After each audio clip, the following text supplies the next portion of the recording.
Hello, good evening friends. आप सब लोग कैसे हैं? इससे पहले वाले वीडियो में हम लोग कंपैरिजन मेथड के बारे में जाने थे कि कंपैरिजन मेथड से किसी भी इक्वेशन को कैसे सॉल्व किया जाता है। तो चलिए आज फिर एक और प्रॉब्लम लेते हैं जिसको हम लोग कंपैरिजन मेथड से सॉल्व करते हैं, और हिंदी में कहेंगे तो उसे तुलनात्मक विधि से कैसे सॉल्व करेंगे। तो आपको दो इक्वेशन दिया हुआ है, इक्वेशन 1 और इक्वेशन 2। तो सबसे पहला काम क्या होगा कि इक्वेशन 1 से x वेरिएबल है और y वेरिएबल, तो इक्वेशन 1 से आप x वेरिएबल का अगर वैल्यू निकालते हैं तो इक्वेशन 2 से भी आपको क्या करना होगा, x वेरिएबल का वैल्यू निकालना होगा।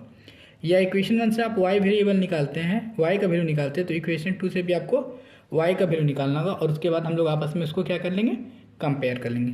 तो लिखते हैं पहले फ्रॉम इक्वेशन 1। तो इक्वेशन 1 आपका क्या दिया हुआ है, 2x माइनस 3y is equal to 8। 2x माइनस 3y इज इक्वल टू 8 दिया हुआ है।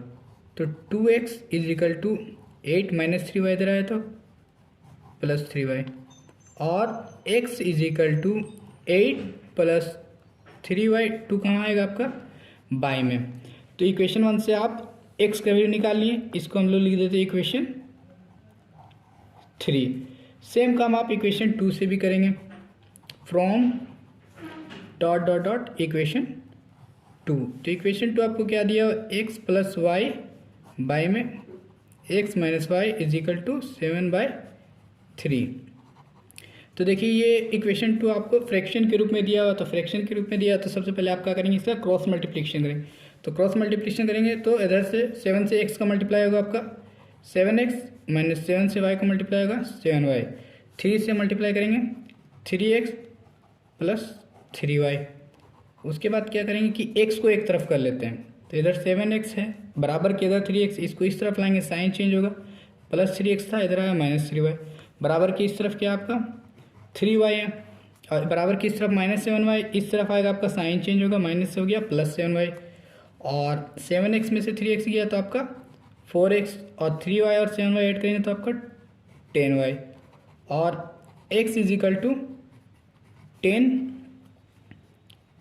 बाय में 4। ये इक्वेशन 2 से आपका x का वैल्यू निकल गया, इसको लिख देते हैं इक्वेशन 4।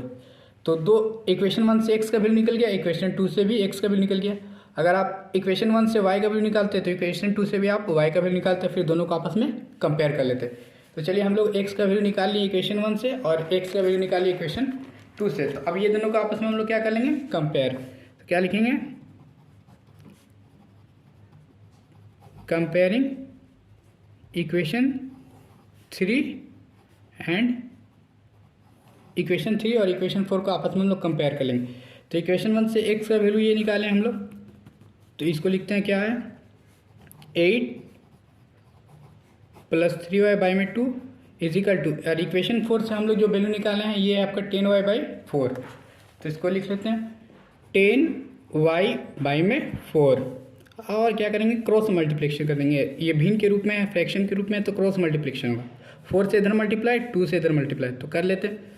तो 2 से मल्टीप्लाई कर लेते, 2 10 20y, और 4 से इधर मल्टीप्लाई करेंगे, 4 इज 32, और प्लस 4 3 इज 12y। 4 से किए क्रॉस मल्टीप्लाई, 4 8 इज 32, और 4 3 इज 12y, और 20y 12y इधर है, इसको इधर लाएंगे तो क्या होगा आपका माइनस 12y बराबर ये 32,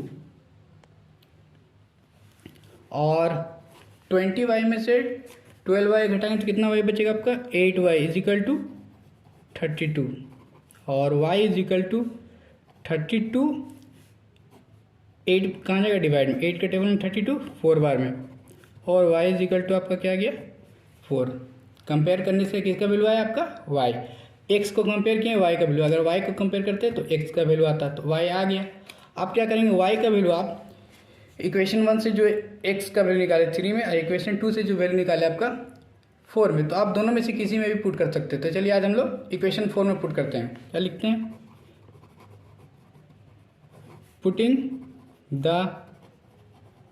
value of y in dot dot dot equation 4, y का वैल्यू किस में पुट करना है 4।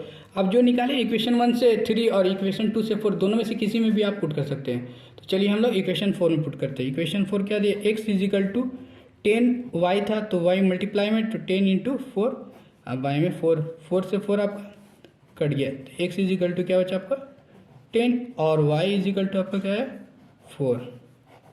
ये वो आपका आंसर। क्लियर, ये था method of comparison, solve by comparison method. Equation 1 है और इक्वेशन 2, आपको दो इक्वेशन दिया रहेगा। सबसे पहला काम क्या करेंगे, इक्वेशन 1 से आप इक्वेशन 3 बना लेंगे, चाहे x के वैल्यू निकालेंगे चाहे आप y का वैल्यू निकालेंगे, सेम काम इक्वेशन 2 से भी करेंगे। दोनों से इक्वेशन 1 और इक्वेशन 2 से आप x का वैल्यू निकाल लिए, उसके बाद दोनों को हम लोग क्या किए आपस में कंपेयर कर दिए और फिर आपका ये y का वैल्यू और x का वैल्यू आप मिल गए। चलिए फिर, थैंक यू।